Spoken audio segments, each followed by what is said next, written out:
Hi, everybody. Welcome to this week's Learning the Tropes. I'm your host, Erin, and today I am joined by one of my dear friends and colorist to the stars, Kelly Noonan. Hi, Kelly. Hi. Thank you for having me. Of course. We are in an actual podcast studio. We were saying this feels very professional and different. I feel very important.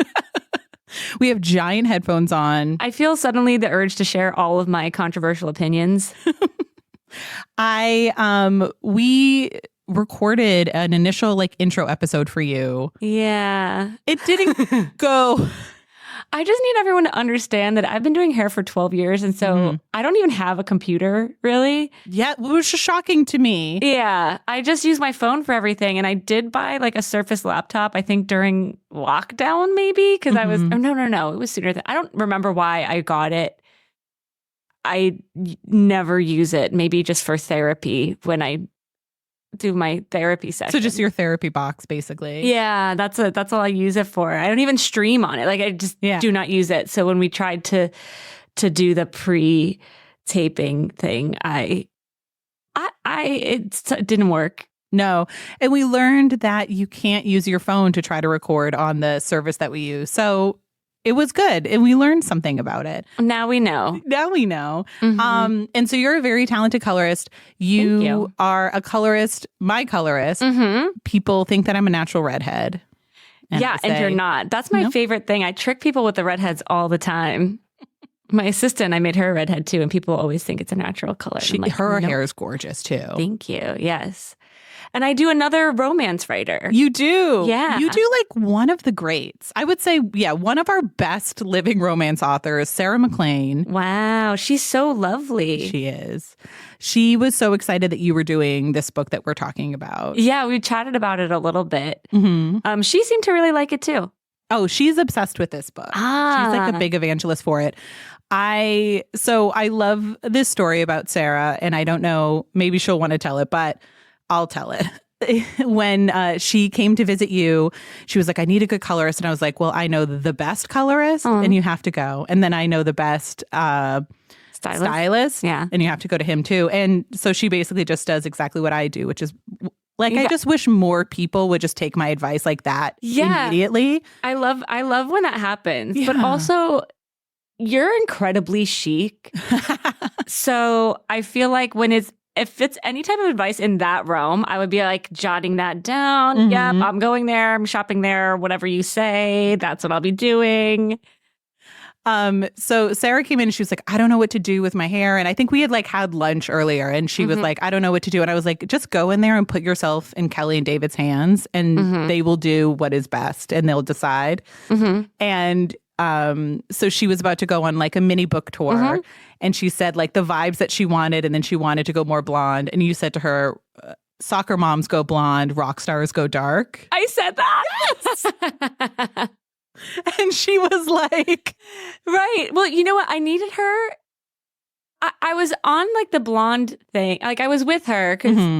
But then when she told me what the book was about, and it's about these awesome badass girls. Yeah. And then when she told me the vibe, I'm they're bomb experts and stuff. They're exploding things. And I'm that's not a soft balayage. That's not, we need to be more rock and roll. So we went darker, but with still some highlights and dimension. And it really, I think, fit the mood. I'm you don't want to go on this book tour with No, you have to match the book. Yeah. So that is a service also that you provide. So if any other authors are out there looking to get their hair color, just come in, describe to Kelly what your book is about, and she'll prescribe you a color. Yes. I love it. Yeah. And she looks fantastic. I can't get over it. Yeah, she looks great. Amazing. She looks great. So you came to me. Yes. And you said, I want to be on the podcast. I want to read a romance. Yes. What was the impetus of that? Okay. When I was setting my goals for the year, I put be on a podcast as one of them, just for no reason. Mm-hmm. But then also, as you know, I went through a really messy, embarrassing breakup. Mm. And so I've never read a romance novel before. And I found myself kind of in this state of asexual, aromantic. If that makes any sense, post breakup, you're just well, and also because it was so spectacular of just will let the listeners know that my ex dumped me to be on The Bachelor. So it was just The Bachelorette. The Bachelorette, you're correct. Yeah. But then he also did Bachelor in Paradise. Mm-hmm. But it was super. It's just so wild. It's such a ridiculous thing to happen. Especially because, like, I don't even watch The Bachelor. Like, it's not even on my... I watch reality TV, just not... Like, I could not be less interested. So it was just, like, really came out of left field. So it was just, like, romance in general was kind of, like, dead to me. Mm-hmm. So I was just like, what? Maybe this will help just keep those embers burning so I don't just become like a, withered heart of stone type of old crone, Yeah. No shame to crones, though. I'm thrilled to be in my crone era. And you know what? I really do accept that I am there, even though I did enjoy this book. I would not say that at all. I think you have years to go before cronage, but okay. I'm excited to be in that life with you one day. Okay. Yeah. And so before this, sort of what was your concept of romance novels? Sort of like what were like, did you have, and it's okay to say you thought that they were cheesy or, Yes. And I definitely had just the Fabio. Like that was my only thing is like the open shirt, flowy hair, like having sex in a barn. I don't know why that's what my brain like went to.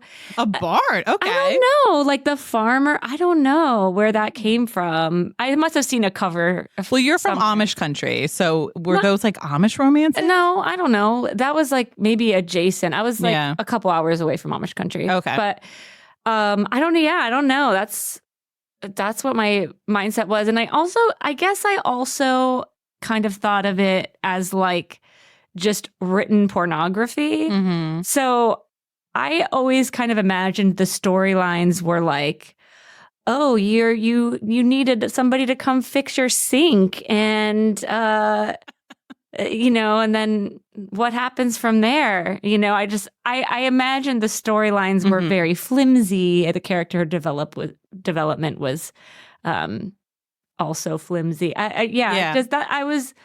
I was, I guess, maybe expecting something more just cartoonish, and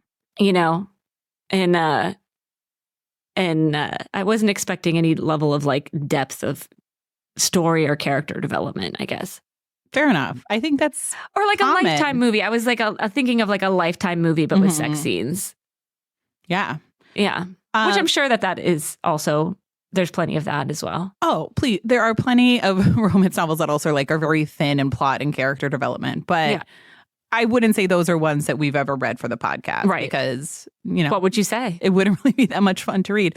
Although back when Clayton was still a co-host, we would read, we wouldn't read the books before reviewing them for the podcast, like before choosing them to read. And so every once in a while we did come across ones where we're like, I got nothing to say about this. This is rough. I won't say specifically. And you will never know. Okay. And so then, what kind of books like are you drawn to? Like books, movies? Are there like genres that you really love? Yeah, I am. I'm not a big reader anymore, but when when I did read, it was more like, fantasy, like post-apocalyptic or whatever. Like, The Hunger Games, Harry Potter, Twilight, those things. I would read all that. You would write Twilight, so Twilight's a romance. But they don't have sex. Oh, right. Because they're Mormon. I mean, no, because she's Mormon. Stephanie Meyer, the author is Mormon. Yeah, Stephanie Meyer's Mormon. Yeah. So yeah, you read many books before they ever had sex. Yes. And that was I read all of them, but not great literature, if you want to go that direction. But yeah, in terms of like TVs and movie and all of that type of stuff, I'm definitely more of like a fantasy sci-fi person, just because I'm like, I get enough reality. Yeah. Like, and for some reason, like romance in a context of like a real world setting seems less believable to me than if I'm already expected to believe that dragons are real. And then also that this romantic story is happening. I'm like, all right, suspension of disbelief is already in full effect. But like, I'm supposed to believe that these two regular humans in regular life are experiencing this. I'm like, I don't buy it. I think that is the contemporary romance is tough because it is just like two people. And a lot of the times with contemporary romance, it's just like two nice people falling in love. And I'm always like, okay, yeah, this happens. Yeah. Okay. Yeah. She's clumsy and he's a little stiff. Okay.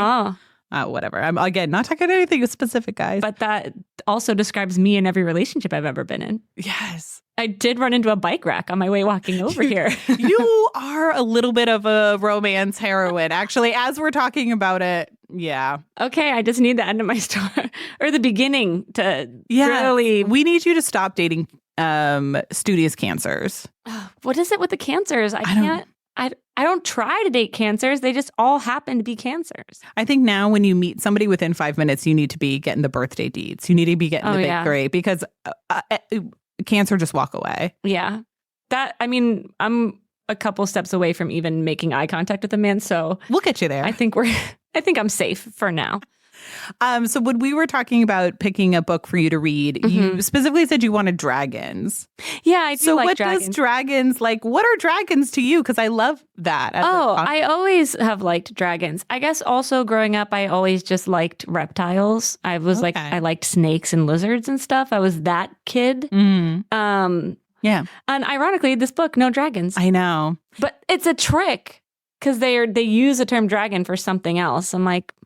All right.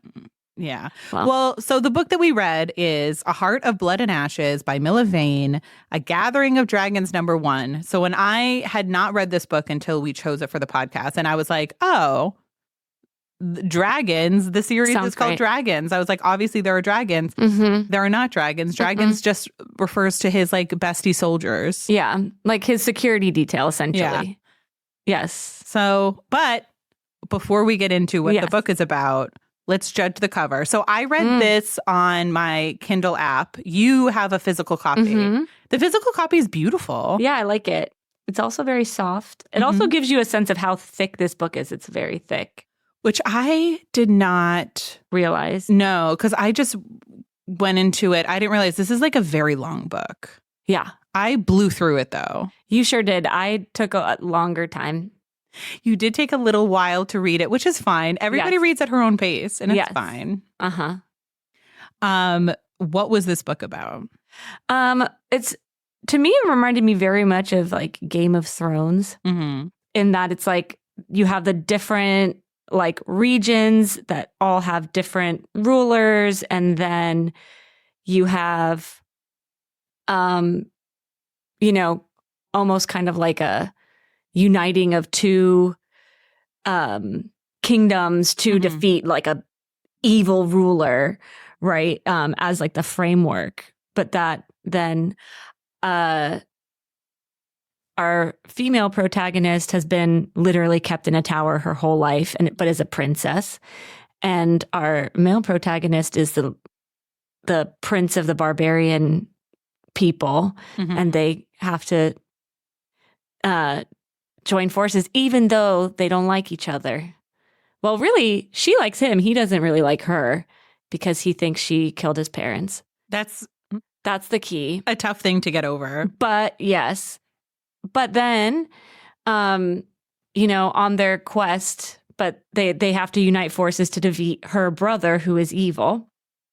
And so they have to get married. They have to. And then romance ensues. Yes. Essentially. And then the dragons are literally just his buddies that protect him, the other barbarians. Yeah. So that's okay. They were pretty cool. No, I loved them. And they were also mixed gender, which is cool. I love that. Yeah. So what was your, and so that's basically it. He thinks that she had his parents killed. Then he thinks that she lured his parents to then be killed by her brother. She wanted to always marry him.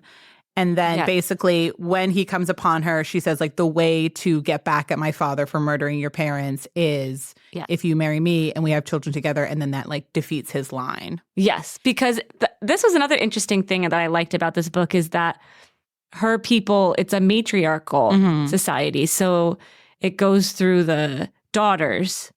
So that's why he hid her away in a tower. He didn't want people to know that there was a daughter. And her mother was also in that tower, locked away. Yes. But I think, and this was the main crux of the book that just bothered me. It really didn't make sense that he thought she was involved in that. Really? It didn't make sense to me because she was so clearly like starved, abused. She was like literally missing fingers. She couldn't walk. That's another thing that I did appreciate is that is a very strong character and she's disabled. Yeah. But it did not make her any less capable, and she still was very strong. But yeah, and he saw her when he first met her. She murdered her own brother, so I'm like, clearly she's not on their side. Yeah, like for the whole book. I mean, I get being at first, but then I'm like, we're 600 pages in, and you still think that she had something to do with it. Like, yeah, it's interesting. But I guess men are stupid. I mean, I don't know. Well, yeah, I think you hit on a bunch of things that I think, this book is phenomenal. Yes. Like, so good. Everybody should read it. If you have not read a romance novel, if you have read a million romance novels, it's fantastic. And I listened to the Fated Mates, which is Sarah's podcast. Oh. They also talked about the book, and I broke down and listened to it. I was like, maybe I should do my podcast first, and then I'm weak. Okay. And I listened to it. So some of the stuff is informed by things that they said. But the thing that's interesting about this book is, like you said, it's like a matrilineal society. It's on the surface, you think of matriarchy because women are given also, all of the women in her line are literally like touched by a goddess who is able to see through their eyes, and also they're able to see, what's happening all over the place. They can go in these trances and things. So on your surface, you're like, oh, this is like women are in charge.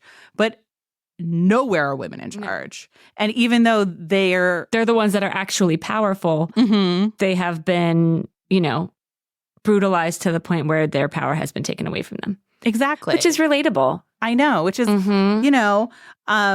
something that Sarah says all the time is like, romance is always a reflection of the time in which it was written. So this book coming out in 2020 and having it be about this level of kind of like feeling powerless as a woman, feeling like you don't have control over your own body as a woman, feeling like your only purpose is like as a vessel for babies is all things that I think are very relatable because she can become queen basically by becoming a certain age or having a child, and then that makes her queen.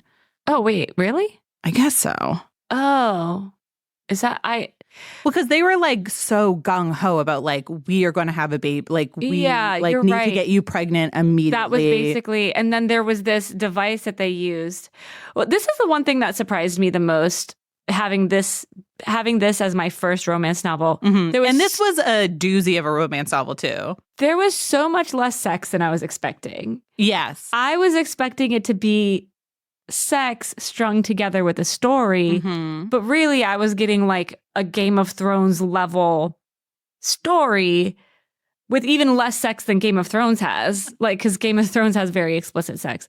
So I was like, they literally don't even have sex at the end of the book. Right. And that because there's like her moon night, which I never really fully understood what that meant. Like, was it a certain age that she was reaching? Or I didn't understand this either until the ending. And then honestly, listening to the Fated Mates episode, I was like, now I get it. Because like they had to wait. So basically what it is because they are all ruled by Vela, who is the moon goddess. Yes. Virgins can only like have sex for the first time on a full moon in order to honor Vela. Otherwise, she's nasty to men. So, and you have to spill blood. So like when a man loses his virginity, he'll like cut himself. When a woman loses her virginity, it's like her hymen breaking, which we all know hymen has nothing to do with virginity. It's 2020. And we're fine. But you know what? Also, there are zombies in this book. So hymens are also something we care about. Okay.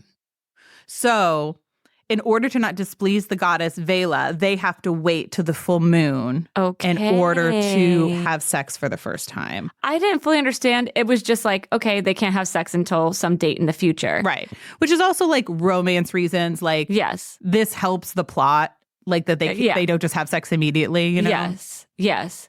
But I mean, I don't think that they necessarily would have needed to do that because they didn't like each other at first. So they could have dragged that on just through their dynamic, you know, but then we wouldn't have gotten all the almost sex scenes, which were great. The almost sex scenes are the best part of romance because, like, in a good romance novel that has sex in it, and not every romance novel has sex in it.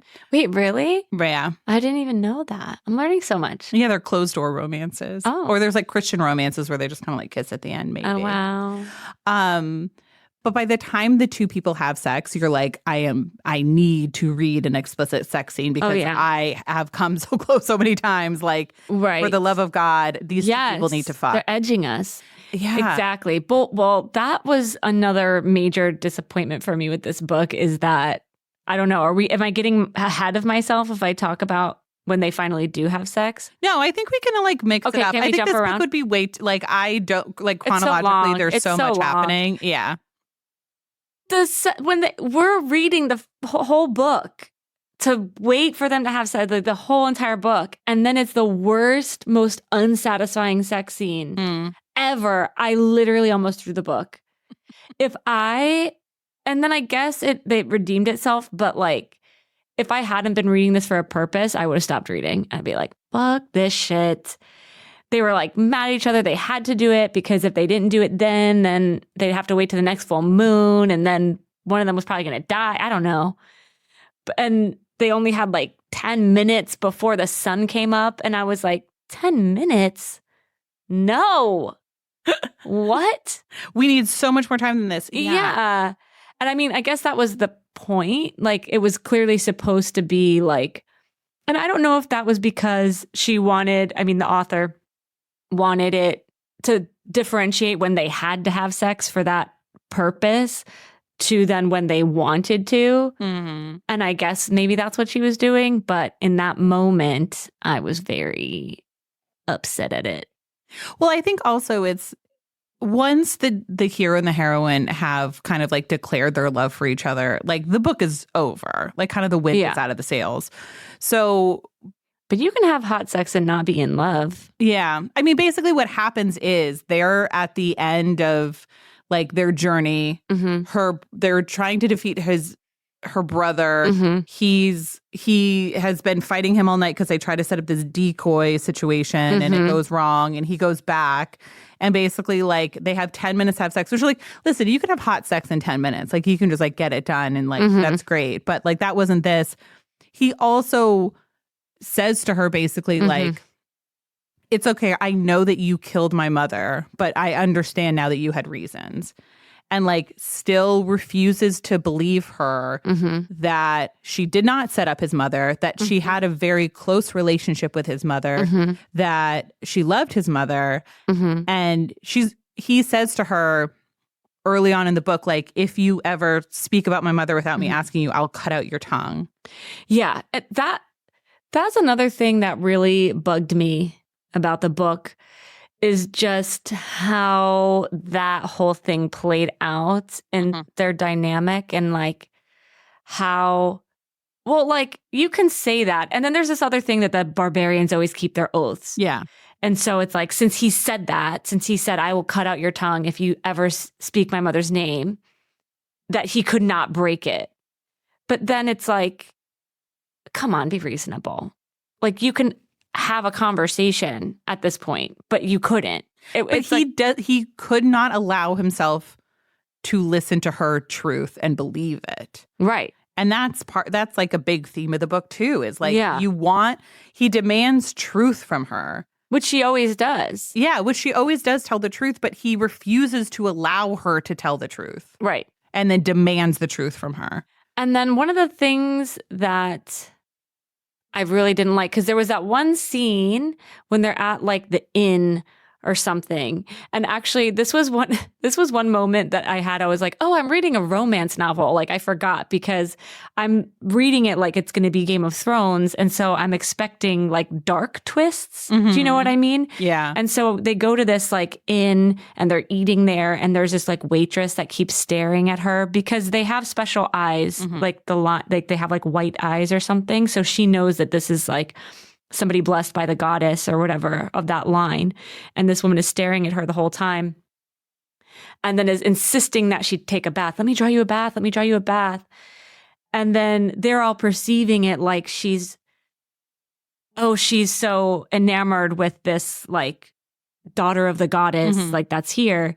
But I was like, oh no, this is shady. She's trying to get her alone. She's probably I was like waiting for there to be an attack. Yeah. And then it wasn't. It was a sexy thing. And I was like, oh yeah, this is a romance novel. Like this isn't, like I was expecting her to get kidnapped because this woman lured her to be alone. But I was like, oh no, it was a sexy bath. And then he walked in after she took a bath. And then that was, I think, their first sexual encounter where I guess he was just like fingering her, I think. And then after that happens, and I really did enjoy that scene. There's something that felt very real about it. And another aspect of her character is that she's never experienced anything because she's been locked in a tower since she was born. But her mother did teach her as much as she could. And so it all feels very new and you're hearing it from her perspective. But then she doesn't mention his mother afterwards. But like in the moment where they could be cuddling and like experiencing that closeness, she says something in a roundabout way to reference his mother. And he like becomes violent with her and like grabs her tongue and is like, and then after they just have this tender moment, he's like holding her tongue and is just like, I will never love you. And that was just so awful. And it's just hard for me to then root for that character and root for them to get together and for them to fall in love after that. Because I'm just like, well, you're just a monster. Like, that was just so cruel. Right. He says to her basically, like, don't look to me for love. Like, look to our future children and your people for love. Yeah. And I think, but I think part of... And with the violence on top of it. Yeah. Like, after she was just starting to feel that closeness between them. And obviously he was starting to feel that closeness too. And he was afraid of it. That's why we're, I guess, supposed to think that he did that. But I don't know. I just hate that. Even in our fantasies, that we're just like, oh, he's a monster, but I can soften him. Like, I hate, it's like the Beauty and the Beast thing. Right. It's like, I don't like that. I think that is legitimate of a criticism, but also it's how far can we go over here to then like bring them back together, you know? No, I know. And I hate that because then people do that in real life. Yeah. That's the thing, is that it's like, if it wasn't the way that things often played out in real life, it wouldn't be so disturbing. Yeah. But it's like, then we make this association between like rage and anger and somebody who doesn't trust you. It's like that like thing where a guy is so possessive of you that he'll like punch somebody's lights out and you think it's sexy. Like, do you know what I mean? It's like this, like, why do we think that that's sexy? It's scary. Yes. You know, like I wish that we didn't see that as sexy, but we do. It's like Beauty and the Beast. It's the same thing. It's like, oh, you're a monster, but you're soft for me. Like, or like, you were angry with me. You were scary to me at first, but I'll wear you down, because that's not what happens in real life. Right. Like, what happens in real life when it's not fictional is the beast stays a beast.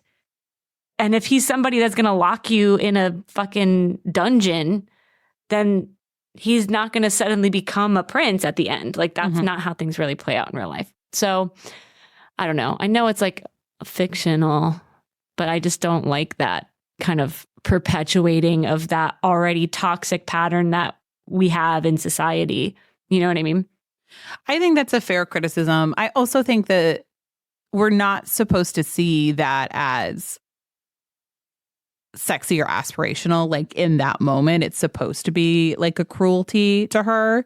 I understand what you're saying, that it's like overall, the person who did that is the person who eventually we do want them to end up together. Well, it's all part of it, right? Mm-hmm. So it's like we have a sexy moment and then you have a violent moment. Yeah. And then that makes it even sexier when, I mean, it's the toxic relationship. It's like high highs and low lows, right? Yeah. And that we've all fallen into that pattern where it's like, yes, when it's toxic, it makes the good times feel so much more intense, right? So, I mean,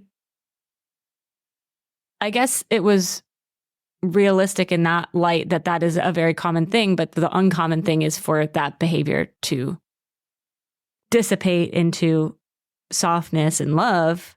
Yeah. Because usually that type of situation would just escalate with more violence in real life.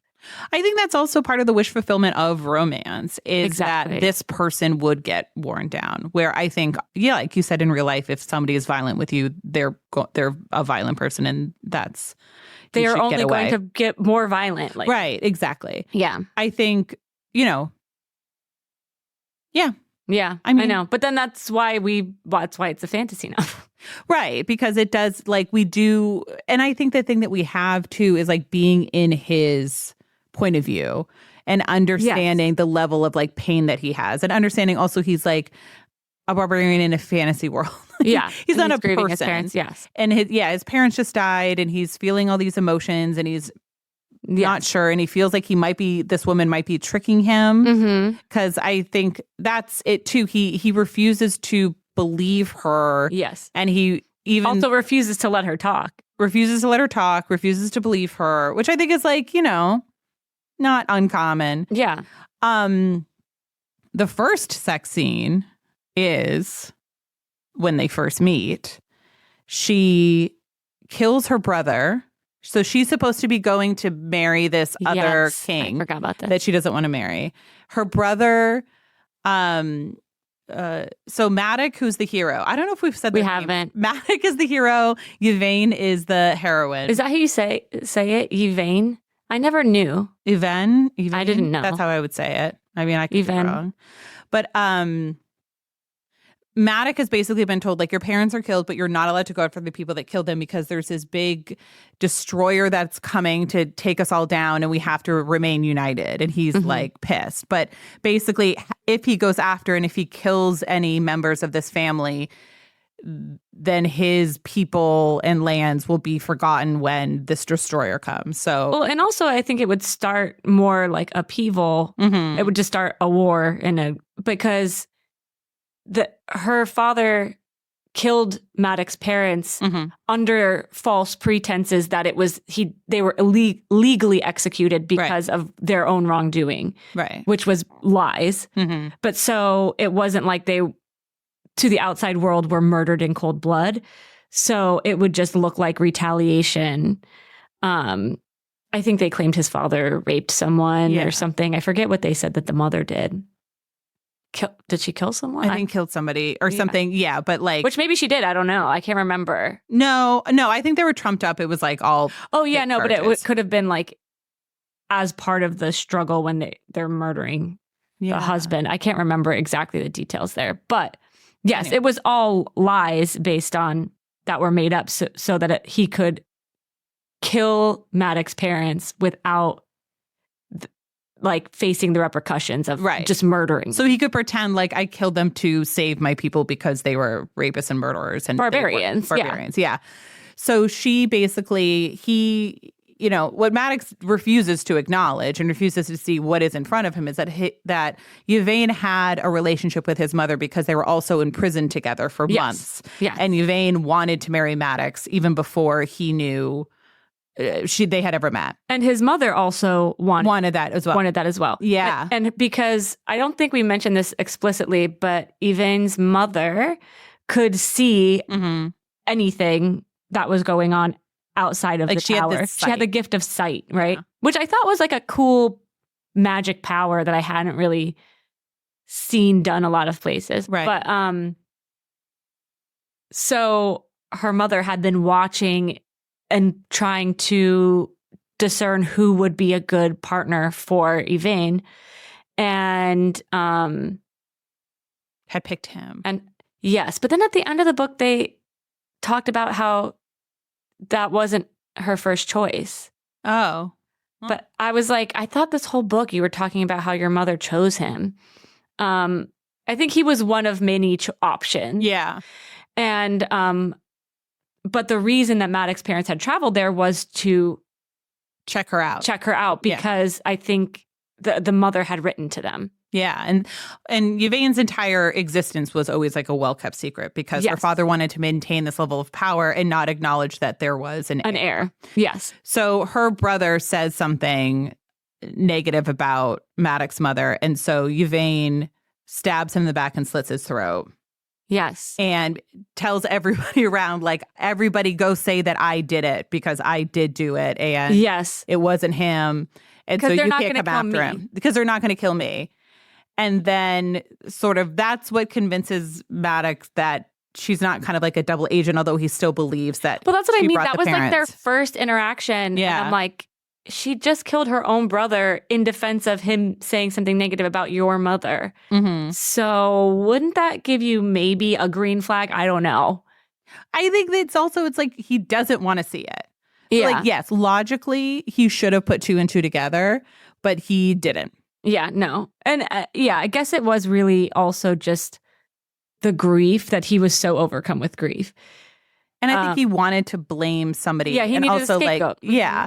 And I don't think she let on the level of torture that her family had put her under. No, she did hide that. Yeah. She did hide that. So it became more clear throughout the book. And anytime he realizes a new level of like that she had been tortured, like it does cut him to the bone. Like when he realizes like she can't run. Right. When he realizes that she has been starved her entire life. Right. Like it's upsetting to him. Yeah.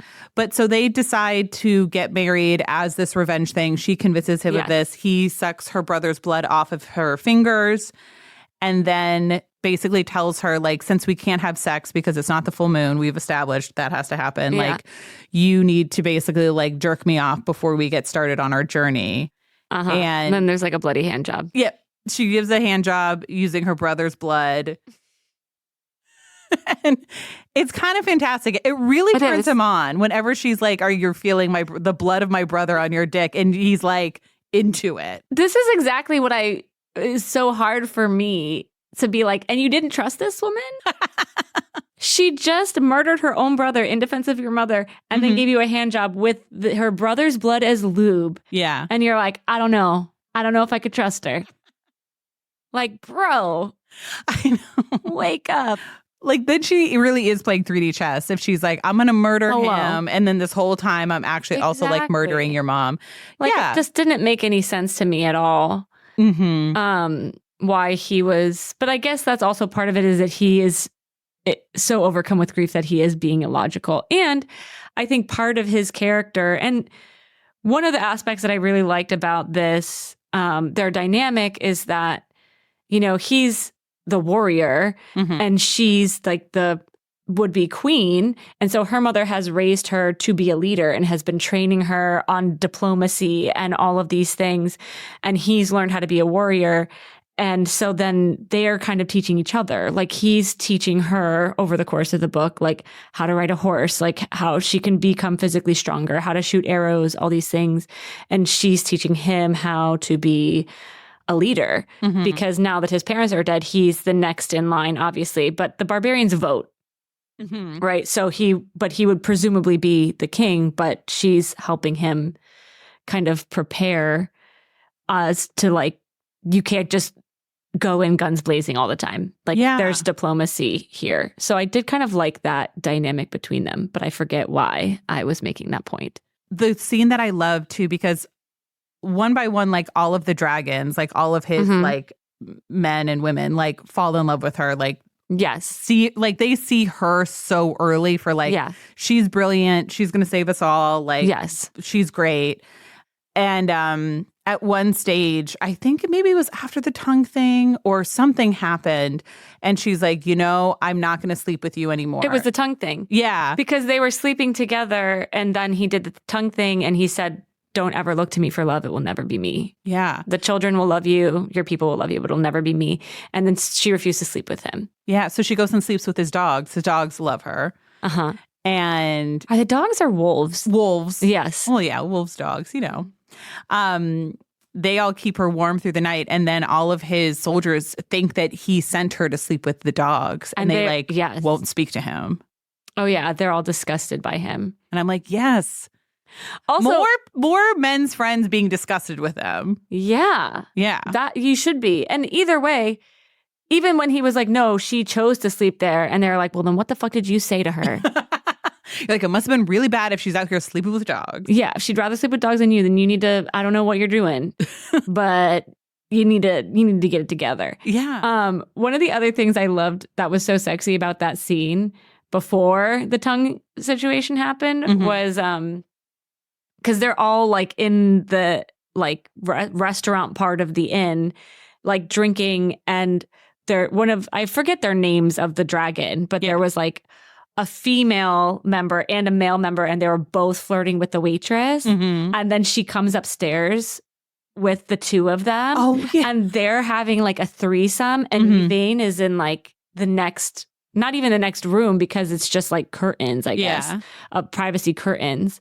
And so she's hearing that. And that was like her first real exposure to consensual sex, because she had only heard her mother being raped. And then, so hearing that, like to go from zero to then that, and then she's like, and then, so she was like already feeling kind of like, what are these feelings that I'm feeling? Why, like, right, like they're all am I turned on? To be enjoying themselves too, like laughing and stuff. And she's like, I wonder what that feels like. And then he like strolls in. I thought that was a really good moment. No, I completely forgot about that. Yeah, that was fantastic. They're great supporting characters. I think I wanted the next book to be like one of them falling in love, because normally that's how it works, but it's not. It's new people. Oh man, I know. Something I think we forgot to mention as to why they're keeping her alive rather than just kill her is because her father wants to marry her off to someone that he can control. Like he has someone specifically in mind.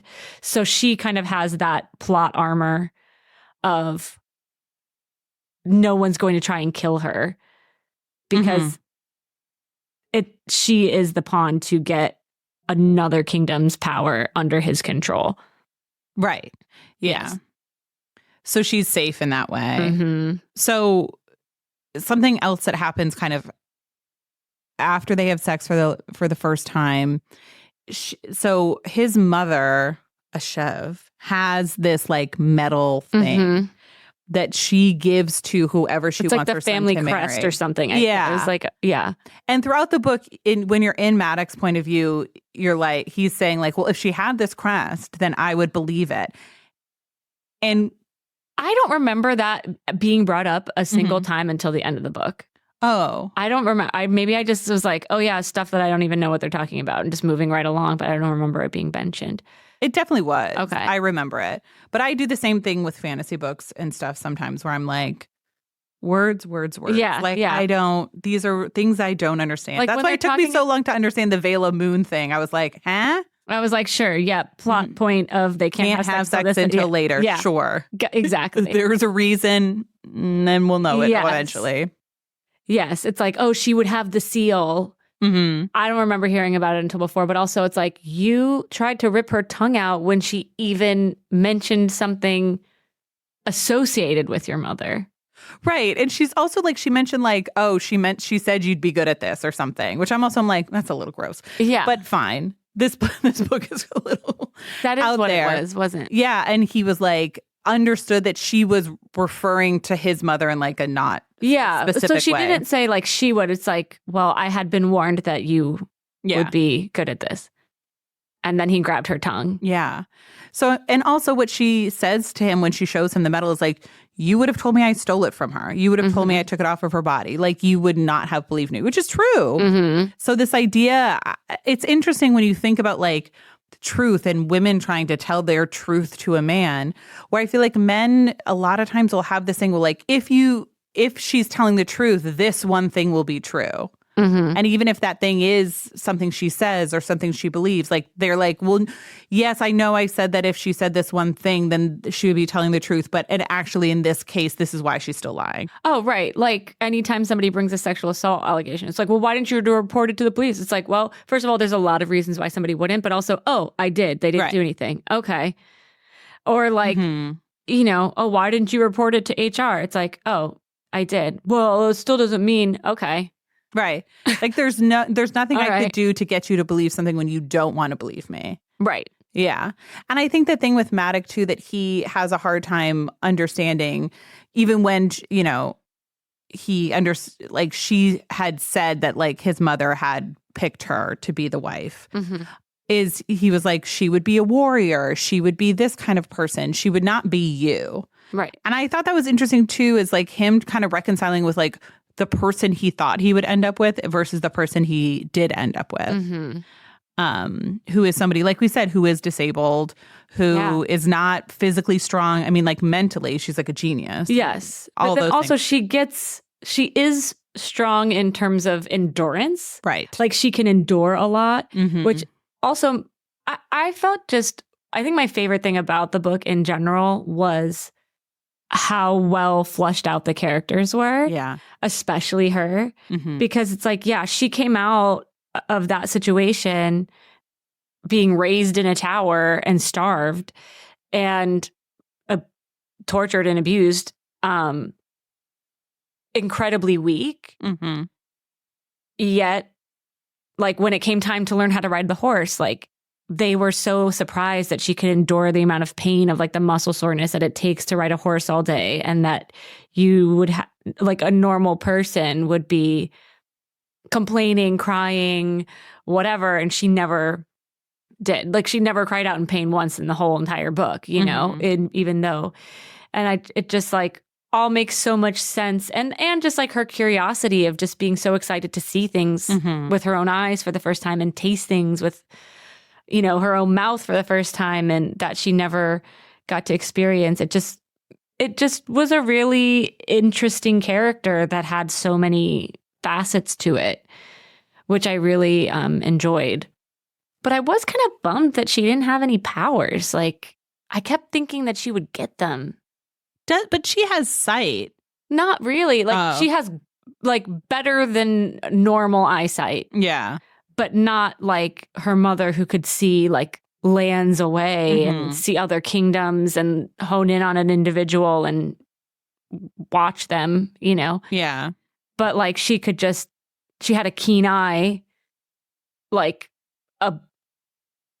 slightly past what a non-magical person could do, you know? And when there's a scene where they meet the goddess Vela, and I thought for sure, like, oh, it's going to like open up her sight and she's going to then get the power of sight.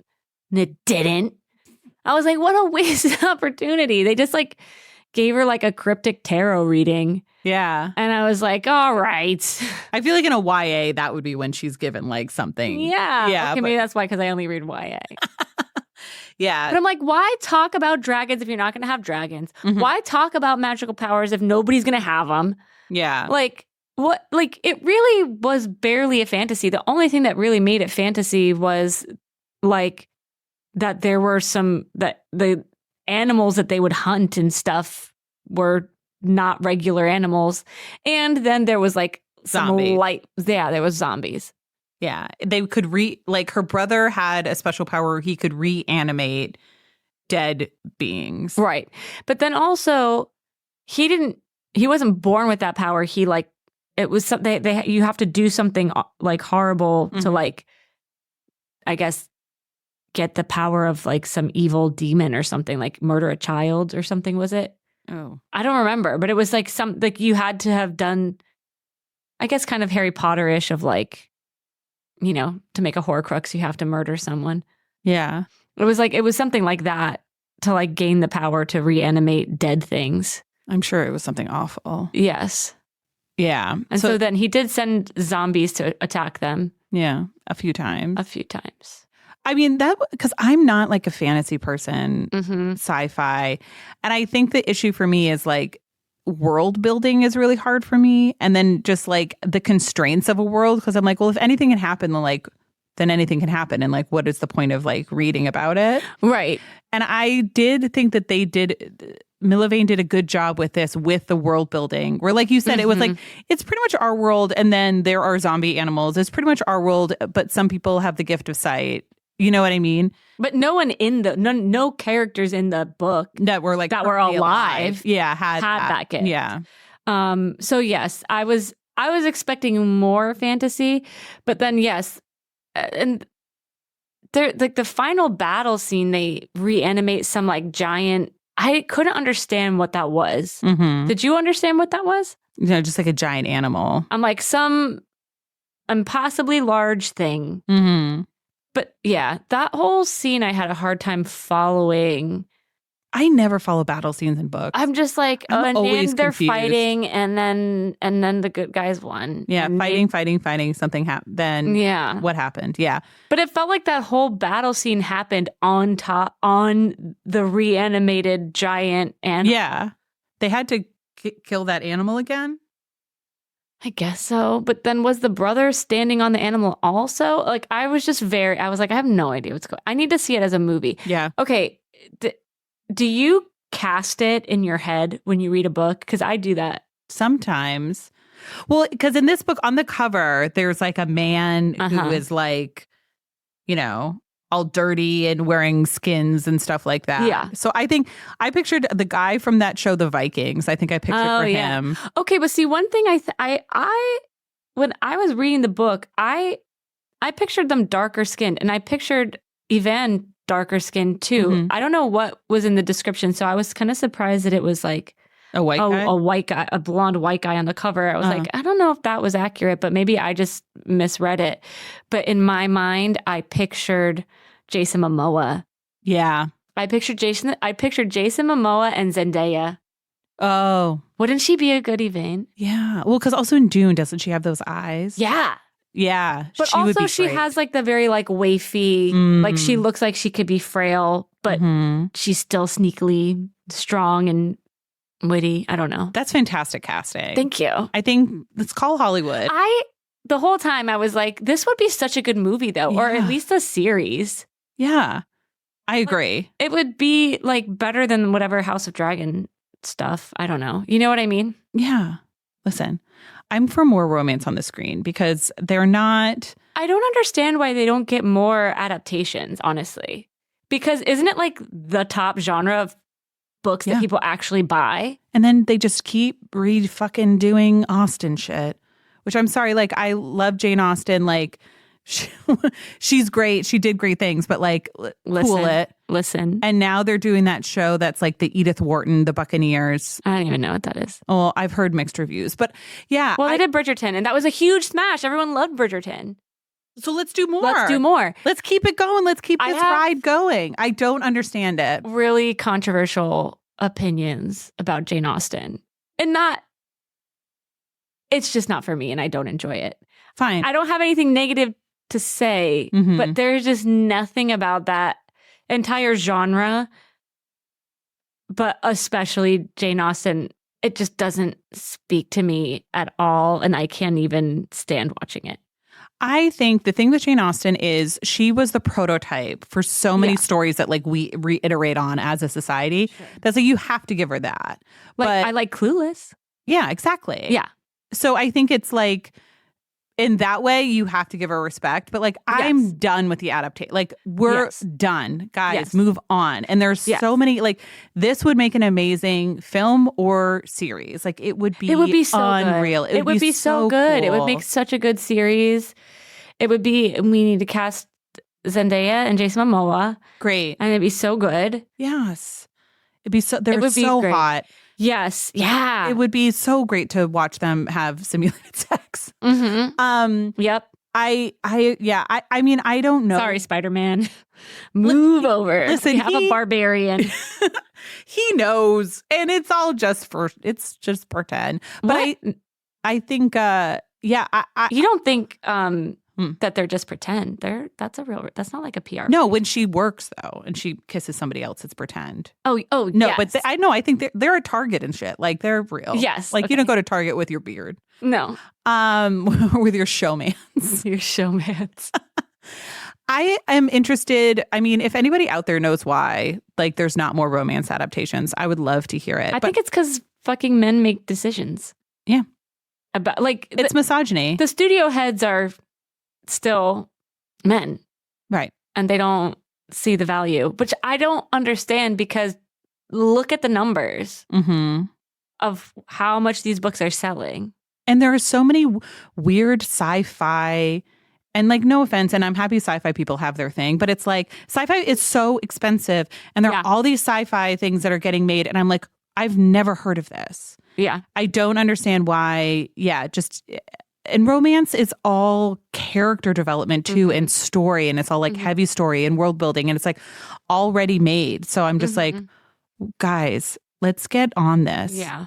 I'm with you. And hire a female showrunner, because I feel like also every romance adaptation ends up being like run by a guy. And not that they can't, but it ends up being it's a different story. It's a different story. I'm just kidding. Yeah, but it's like it's tough. I'm looking for this season of Bridgerton is my favorite Bridgerton book. Okay.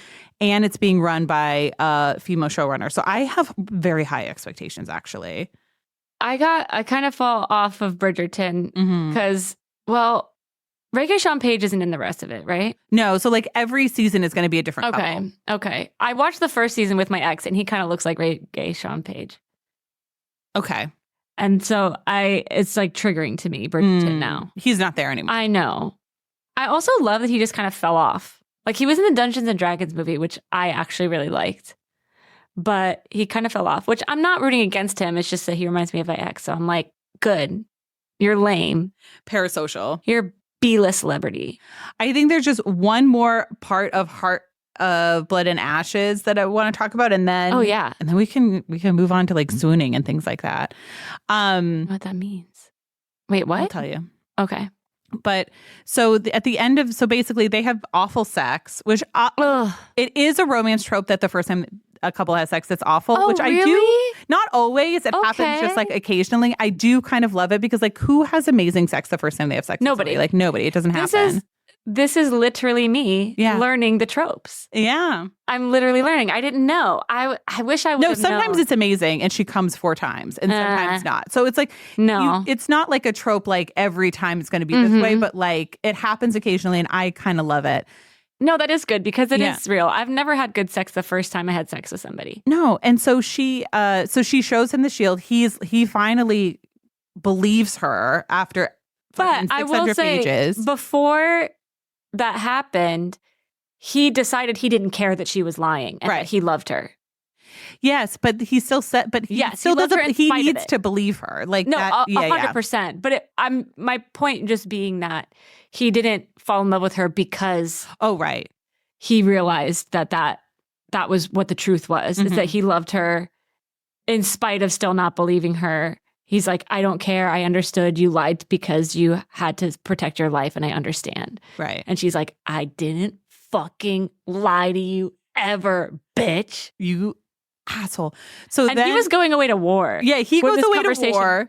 She gets kidnapped by her father. Yeah. Brought to this castle.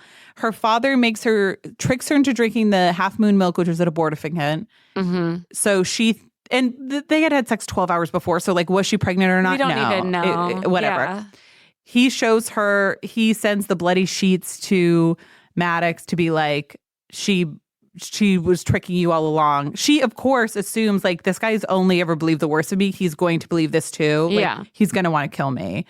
So she kills her father. I don't even remember that. Her father ends up dead somehow. Honestly, the book was so slow in terms of the actual moving forward of the plot of the book. You got a lot of like character development and stuff and a lot of good like I don't know, it's the memories we made along the way type of. So it was still good, but then all of the action, so many things happened in like the last chapter that I like couldn't even really keep up with it. And it's a lot of names. So many names, and I don't know any of them. Yeah, and it's really hard to like, and fantasy names are so hard because it's not like just name somebody like Brian. Brian and Phil. Yeah. And I can keep track of, but I cannot keep track of like Nayaz and Borajak. And I'm like, who? I can't. No, right. It's hard. Just name somebody Kevin. It's okay. But that's like, did you notice in every sci-fi or fantasy, there's always a guy named Jamie? Why? No. Oh, Jamie Lannister? Jamie Lannister, Outlander's Jamie. I'm just like, that's just such a name that I think of as such a modern name. And somehow anyway, that's an aside. She kills her father. So he comes with all the dragons and he's like, we're ready to lay siege. And by dragons, just like his friends. Soldiers. Yeah, his buddies. To lay siege to this castle. And she's kind of already done it. He's dead. All the people in the castle are thrilled because they all hated the king too. Mm-hmm. Well, that's the other thing is that they knew that if the people knew about her, they would follow her and serve her. Everybody loves her as soon as they see her, they're like, this is queen energy, big queen energy, we're in. So Maddox arrives, everybody's just like chill in the castle, like they're having the time of their life. They have this queen that they love, things are perfect, the bad guy is dead. And she's just waiting in a tower to be killed by him because she's like, he doesn't believe me, I know he doesn't believe me. And as like a full circle moment of her like being raised in a tower, not being able to see anything, just basically waiting to die because she is constantly being poisoned by her family and abused. To have that happen, and then Maddox comes in and she's like, okay, I'm ready for you to kill me. Like I've made peace with it. And he's like, I would do anything for you. I would never hurt you. How do you not know that? How have I not told you that yet? I'm like, bitch, where have you been? You do not hear the things that come out of your mouth and the way that you treat her? Yeah, exactly. It's like, we know, but like that. And I think that is such a great moment and such a big payoff of like, yes, you fucking idiot. And how could she possibly know this because you've treated her like shit for 600 pages? And now you're like, how do you not know that I loved you and I would come across anything for you and I would crawl across glass for you? And she's like, come again? Remember when you tried to rip my tongue out and told me you would never love me? Remember when I slept with those dogs? Yeah. Like, it's crazy. And so anyway, they're in love. And therein lies the fantasy, right? Yeah, a man realizing that he was an asshole and admitting it and then not doing it again. Yeah. And changing behavior. And something that I think is, so that's kind of like the end of the book. They're in love, king and queen. Everyone's obsessed with them. It's great. We're all obsessed. We're obsessed. We're in love. We're crying. It's full circle moment. And then they decide to not have kids until after the destroyer comes, which I found interesting. Oh, yeah. I kind of forgot about that. Because that was another thing that made it feel reminiscent of Did you watch Game of Thrones? Yeah. Okay, yeah. So it's like there's the big bad thing that's going to come destroy everything looming over the smaller kingdoms fighting over power amongst themselves. And then they finally are like, oh, I guess we got to unite to fight this big bad. Yeah. I guess then with what you said earlier about they had to have a child because that's what makes her queen. Maybe because her father was dead and they already accepted her as queen, that it wasn't necessary anymore. Well, I think also that she marries the Ron of Parsanthi or whatever of his land, then she becomes. And I think, they just accept her as queen. Ron, what? Ron is what they call kings. So he was Ron Maddox. I'm like, who's Ron? Oh, yeah. Yeah, that is a little bit of a plot hole, but it's fine. Okay. Also, I am not confident enough in my understanding of anything to call something a plot hole. I'll just go ahead and say it's something that I missed and I didn't understand. Yeah, guys, if there's anything that we say and you're like, that's not true, you're probably right. 100%. Yeah, because I read this a few weeks ago. Kelly finished it like a week or two ago. But we did love the book. And the vibes we're pretty sure on. We're 100% I on totally the vibes. got the vibes. Yeah. Yes. And the details. It's hard. It's, you can let us know, if we missed anything. Yeah. Somebody please explain. Yeah. I would love someone who understands all of the lore to explain the lore to me. Mm-hmm. But I just am I'm just having a good time. I'm just happy to be here. I'm just along for the ride. I'm trusting that there's reasons behind everything. Any final thoughts about the book? It definitely changed my perspective of what a romance novel could be. I was I was expecting the ratio of story and character development to sexual content to be completely reversed. Than it was. I wasn't expecting to read hundreds of pages of quality story and character development before anything sexual happened, and that the sexual stuff would be few and far between. But yeah, so it definitely did change my perspective a little bit. Yeah. Well, do you I don't know if we went over this, but do you know the two qualities that a book needs to have for it to be a romance? No, I do not. Oh, do you want to guess or? No. Okay. Just tell me.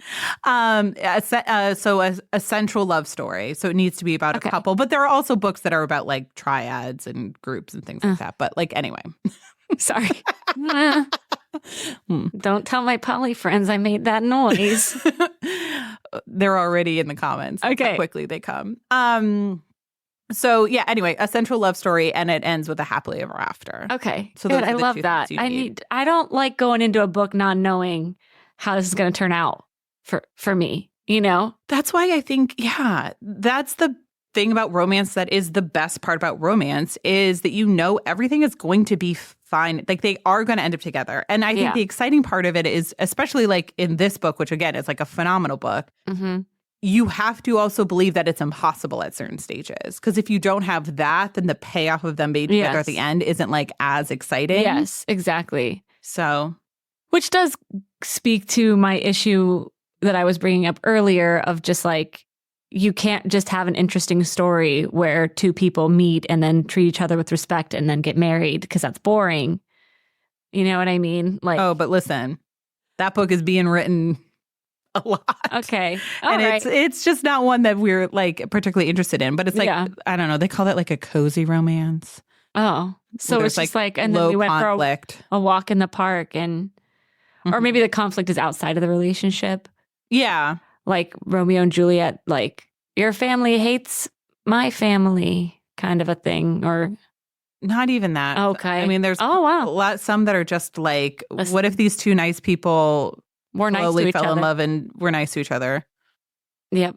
You know what?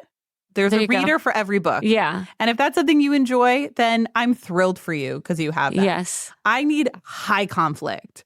Yeah. I need like high drama. I need like life or death stakes. Yeah. Like that's what I'm into. I need like groveling and I need huge declarations of love. Yes. Like I need big emotions. Yes. So at the end of the day, this book was really two people working through their trauma and finding love on the other side of that, which is, I think, very relatable. Yeah.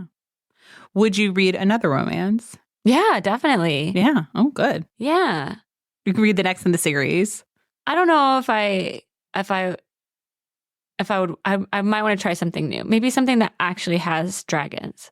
Okay. Maybe. If anybody has books out there that are dragon books to recommend to Kelly, email us at lyricprospodcast@gmail.com. A dragon is that so much to ask? Well, no, there is one. We already did it. It's called Dragonbound. I mean, there's more than one, but it's called Dragonbound. And it is about a man who is a shifter and is sometimes a dragon and sometimes a man. So read Dragonbound. Oh, it's kind of like, what's that Studio Ghibli movie? Is it Spirited Away? Is that the one where he turns a dragon to a man? I don't know. I never saw that movie. You'd really like it. Okay. I'll see it. Yeah, so Dragonbound is a good one because then the dragon is the hero. Oh, okay. I mean, I don't need that. I don't have like a sexual fantasy about a dragon. I just find he's a man. I know. That's the thing about shifters that they only have sex when they're in human form. Good. But we don't need any of that. No disrespect to like furries or whatever. I don't know. I'm not trying to yuck anybody's yum. Yeah. That's she's like a thief and she steals something from his dragon hoard and he hunts her down. Oh, that's kind of fun. It's a very fun book. No, it was great. Okay. Actually, you would love it. You should. Maybe I'll just read it for fun. It's much lighter than this one. This was pretty heavy. It was very heavy. Yeah. Yeah. I would say as a first romance, this is like 200-300 level romance, and you rolled with it, which I think is fantastic. Yeah. There you have it. Anything about? No, thank you so much for having me on. Oh my God, you were amazing. This was so much fun, and you are welcome back, obviously, anytime. Yay. I see you at least every 6 to 8 weeks at a minimum, but and hopefully more often than that. Yeah, we try more often, but we both have ADHD, and so it's hard. So true. Making plans and keeping them are not our strong suit, but we do love each other very deeply. Yeah. I love you very much. And we like to travel together too. So we can put a trip on the calendar. So then there's that. We're both wearing t-shirts we bought at Pioneer Town in Joshua Tree, California. Uh-huh. So we have swooning. So swooning is there anything that you are really loving right now? It can be another book. It can be a TV show. It can be a podcast. It can be a product. It can be anything that you're into. What am I swooning over now? I'm just really into the fact that gummies are legal in New York. And that's what I'm swooning over, guys. Yeah, that's a new thing for you, gummies. Uh-huh. And then on top of that, then I'm just eating a lot of mini Snickers. Great. Fantastic. They go hand in hand. Yeah. That's what I'm swooning over. Yeah. Oh, no. Okay. I thought of it. Sorry. Right. A docuseries that everyone has to watch. It's a cult docuseries. Is it Mother God? Yes. Oh my God. Did you watch it? Mother God. Yes. It was the most insane thing I've ever seen in my entire fucking life. Everyone go watch it and don't eat anything while you're watching the last episode. Or the first episode. Or the first 5 minutes. The first 5 minutes are terrifying, guys. But you can't even believe what you're seeing. No. And I can't believe they showed that on TV, frankly. Me neither. I was like, could I get a trigger warning? I know. And like I wouldn't even have had a context for it. Yeah. So I don't want to give anything away. Mother God. I mean, those women. Love has won. Yeah. Love has won. Fucking psychedelics, man. Be careful. Guys, be careful with your drugs. Don't do heroic amounts of mushrooms daily. No. How about don't do that. And don't be an alcoholic and die of liver failure. Yeah. And well, I mean, if someone says that they're hearing from Robin Williams and that's who's telling them to do things, maybe don't listen to them. Yeah. The Galactics. Really? That's all I want to now is like everything. I just want to be like what the Galactics told me. She has all these dead celebrities that tell her and things. Some not dead. And then also Donald Trump is there, who is alive. And Carol Burnett, who is alive. There you go. So there's some alive ones. They are not up to date on who is on which plane at the moment. Yes. But you know what? They're trying. They have a collage. And you know what? If anyone tries to offer you colloidal silver, don't ingest it. That's topical only. I'm just going to say that. Oh, God. That's only to be used topically. It's shocking. Yeah, it's really disturbing. So yeah, that's what I'm obsessed with right now. That's what I'm swooning over. Oh, we'll be talking about Mother God. Okay. For a long time. How can people find you? How can people book with you if they're in New York City or making a trip here? Absolutely. I would love to see you. You can follow my Instagram. It's go to Kel, like go to hell, but just with a K. Okay, we'll link it. So yeah. And then you're at Frederick Fekkai in Soho. Mm-hmm. For now. In the new year, we're going to be opening a new salon in the same neighborhood. So okay. Can you say the name of the salon? Yes, it's Maison 77. Maison 77. Mm-hmm. So anytime after February, book at Maison. Just DM me. Yeah. Just DM me on Instagram. And also, guys, if you DM Kelly your hair problems, because I've been with her as women are DMing their hair problems, she'll diagnose you and also schedule you. I stop what I'm doing. Yeah. This woman loves hair, and I don't like the way that Maddox loves you, Vane. Kelly loves hair and color and is brilliant at it. Oh, thank you. So good. Yes. Yeah, if you need a hair color recommendation based on a vibe, I'm your girl. You are. Just vibes. So go to Kel. If you have suggestions for Kelly, you can just DM her straight at Go to Kel. She'll also take those. I will. You can also email us at learningthetropes@gmail.com. We have our Patreon. Rate, review, subscribe. We're on Instagram at Learning the Tropes. We have a Facebook group. We have merch. We have it all. Woohoo. All right. Well, thanks so much, Kelly, for Thank joining you, Erin. Check this off my yearly goals. I mean, we can, you're I was welcome back manifesting anytime. a podcast. Yes, it happened. It happened. All right. Check. Thank And you. everybody out there, happy reading.